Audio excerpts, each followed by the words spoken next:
Look what I've got. Sauce. I have a Power Mac G5. It's the initial release model thing. Dual processor, 1.8 gigahertz, 4 gigs of RAM in it right now. Stock graphics card, yeah. Stock one, which I think is definitely a 5200, GeForce 5200. Yeah.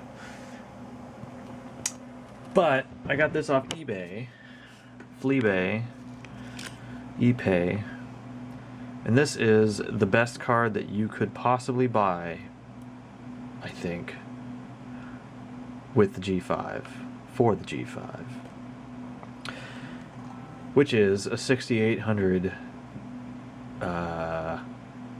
GT? No.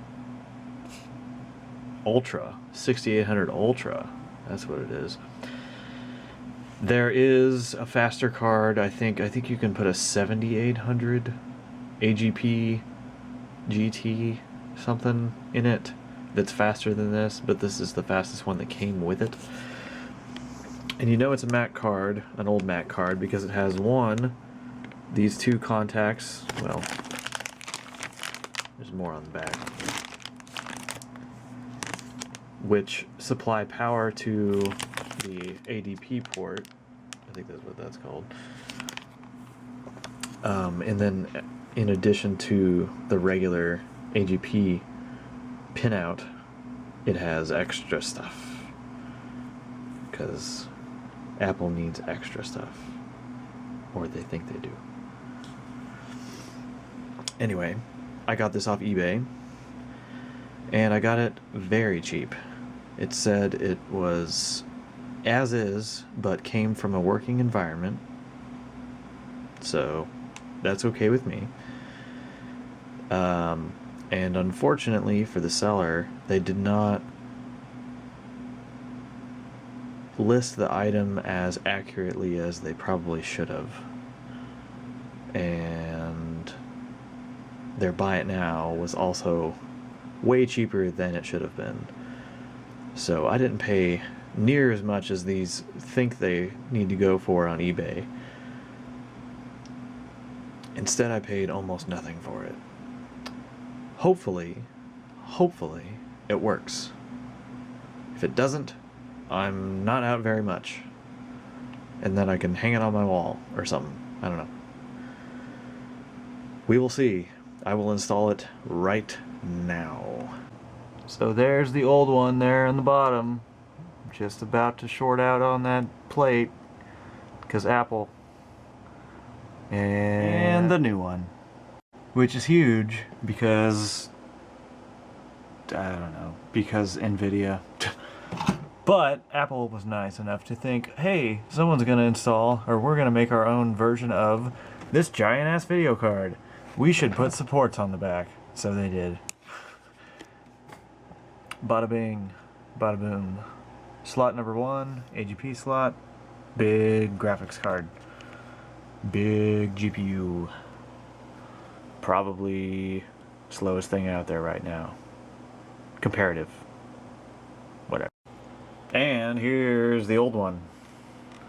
You see it still has the extra pins and crap that apparently they thought they needed, so that you can power your monitor through the ADP port instead of through the wall. So yeah, there's that, and it's gonna go away. Tape drive not included. And even though my desk is still a mess, always a mess, we will go live, first try, to see if it works. I will move the... That was that computer. Sorry. Apparently it's having fun with the DVD drive. Hey! We've got video. We've got the Apple. What is going on with that drive? Oh, I know what it is. It was the printer. Ha! Not the drive. I thought that thing was making noise. Nope. Angry printer. I guess what I did was bump the PC right there and unplug the printer on accident. It's confusing. Well, it appears that this video card works so far. I'm gonna run, not the documents folder, I'm gonna run Xbench and compare it to the old score. Yeah. Well, that's weird. This says I have a 6800 GT. I was pretty sure, relatively confident, that when I googled the part number that was given on the eBay auction, or it was a buy it now, so eBay thing, it was the 6800 Ultra, not the GT. So maybe I was wrong. I don't know. Was eBay right? Was my Google right? Or is Apple right? Who knows? They're not always right. However, here are the benchmarks. The benchmarks, memory test, stream, quartz graphics, OpenGL graphics test, 97 frames a second versus 119 frames a second. Wait, what? Spinning squares, 76, 97. Spinning squares, 94, 13. Or 94, 119. What? I put in a far more powerful graphics card than the 5200. And apparently my scores went down.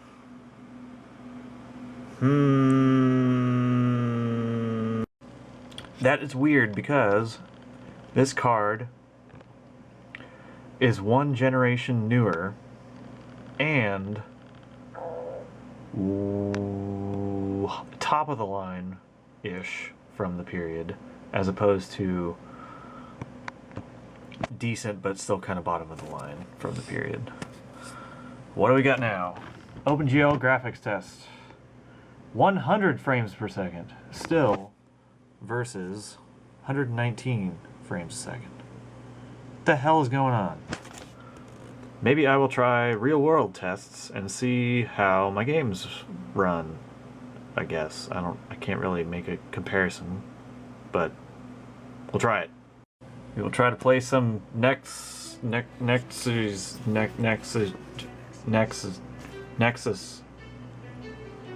fake Halo music.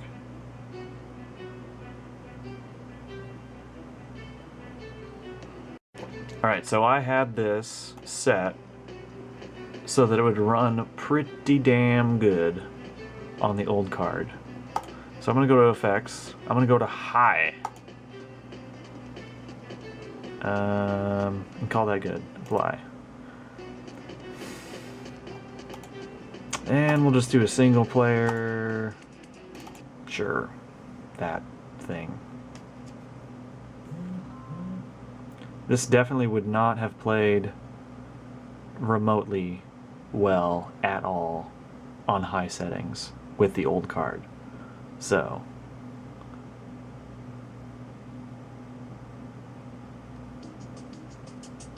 there we go. Okay. And it runs like amazing. Huh. Let's crank the graphics up even more. Let's go to Ultra. Because personally, I still believe that I bought a 6800 Ultra. Right? Not that it matters, it was so cheap, but come on. I was so excited, and now I'm slightly less excited.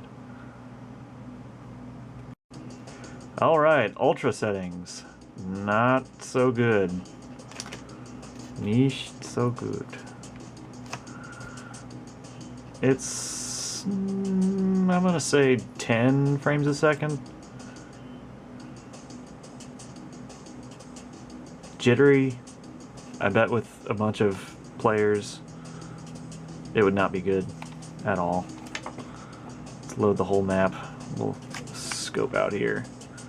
Yeah, yeah. But way, way better than it was before. You know, when I think of it, this game, it's... I don't want to say primitive. It's simple compared to, you know, your big, giant, expensive titles that come out every year. But they're also still working on it. And they probably will be making it better and better every month, every year for a while. So, me putting it on ultra settings may not be optimized. It's probably not even remotely optimized for a 9-year-old card, even if it was top of the line at the time. It's old. It's really old. All those shaders, vertexes, stuff like that, bit mapping. This thing probably can't do it as well as a new card, just by default.